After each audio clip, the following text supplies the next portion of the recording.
గత 5 ఏళ్లలో వైసీపీ నేతలు తిరుమలను రాజకీయ పునరావాస కేంద్రంగా మార్చేశారని సీఎం చంద్రబాబు ఆరోపించారు. 2004లో క్లైమోర్ మైన్స్ దాడి నుంచి తిరుమల వెంకటేశ్వర స్వామి తనను కాపాడారని చెప్పారు. తనకు వ్యక్తిగతంగానూ తిరుమల శ్రీవారంటే చిన్నప్పటి నుంచి ఎంతో నమ్మకం ఉందన్నారు. ప్రపంచ వ్యాప్తంగా తిరుమలకు ఎంతో విశిష్టత ఉందన్నారు. ఇప్పటి వరకు పాలకులెవరూ తిరుమల పవిత్రతను దెబ్బతీసే సాహసం చేయలేదన్నారు. 7 కొండలను వైఎస్ఆర్ 2 కొండలు అంటేనే చాలా పోరాటం చేశానని తెలిపారు.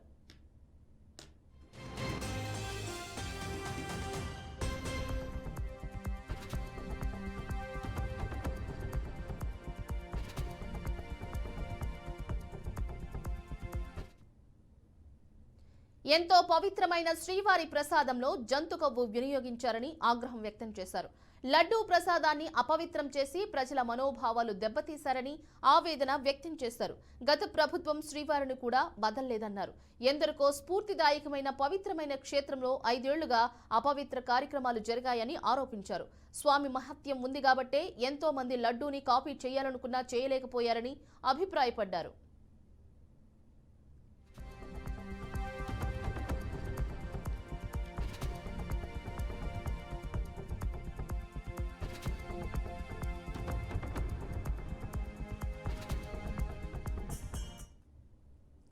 అంతటి విశిష్టత ఉన్న లడ్డూ తయారీకి వాడే పదార్థాలకు రివర్స్ టెండరింగ్ పెట్టి నాణ్యత దెబ్బతీశారని మండిపడ్డారు.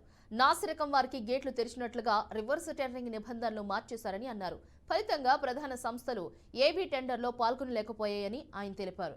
ఇక 320కి కిలో ఆవు నెయ్యి వస్తుందా అని ప్రశ్నించారు. ఇష్టానుసారం వీఐపీ టికెట్లు అమ్ముకోవడం సహా కొండపై వ్యాపారాలు చేశారన్నారు. అన్య మతస్థులను టీటీడీ చైర్మన్ గా చేశారని విమర్శించారు. తప్పు చేసిన అందరి అకౌంట్లు ఎప్పటికప్పుడు స్వామివారు సెటిల్ చేస్తారని సీఎం చంద్రబాబు వెల్లడించారు.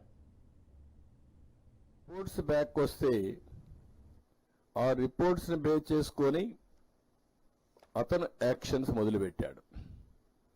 ఆ రిపోర్ట్స్ మీకు అందరికీ ఇచ్చాం. ఇది ఎన్డీడీబీ ఇచ్చిన రిపోర్ట్, నేను ఇచ్చిన రిపోర్ట్ కాదు. మా గవర్నమెంట్ తయారు చేసిన రిపోర్ట్ కాదు. ఇది నాణ్యత లేదనేది ప్రసాదం టేస్ట్ చేసిన ప్రతి ఒక్కరూ చెప్పగలుగుతారు. ఎందుకు నాణ్యత లేదు అనేది ఇంతవరకు ఎవరు ఎస్టాబ్లిష్ చేయని ఫ్యాక్టర్. ఈఓ కూడా చెప్పాడు, మీరు మార్చుకోండి అని చెప్పాడు. కొంతమంది కొంత ఇంప్రూవ్మెంట్ చూపించారు. దానివల్ల నాణ్యత కొంత పెరిగింది, భక్తుల్లో సాటిస్ఫాక్షన్ పెరిగింది. కానీ పూర్తిగా సాటిస్ఫాక్షన్ వచ్చిందా లేదా ఇంకా టెస్ట్ చేసుకోవాలి ఇంప్రూవ్మెంట్లో. ఎవరైతే ఈ కంపెనీ ఉందో వినకపోతే అది నబార్డ్ ల్యాబ్ పంపించారు ఎన్ఏబిఎల్ అక్రిడిషన్ కోసం. వీళ్ళ దగ్గర అది కూడా లేదు. దానికి కూడా 75 లక్షలే అవుతుంది. అది కూడా లేదు. అది పెట్టుకోవాల్సింది పెట్టుకోలేకపోయారు. అది పంపించినప్పుడు వాళ్ళు ఇచ్చినటువంటి షాకింగ్ రిపోర్ట్ ఇది.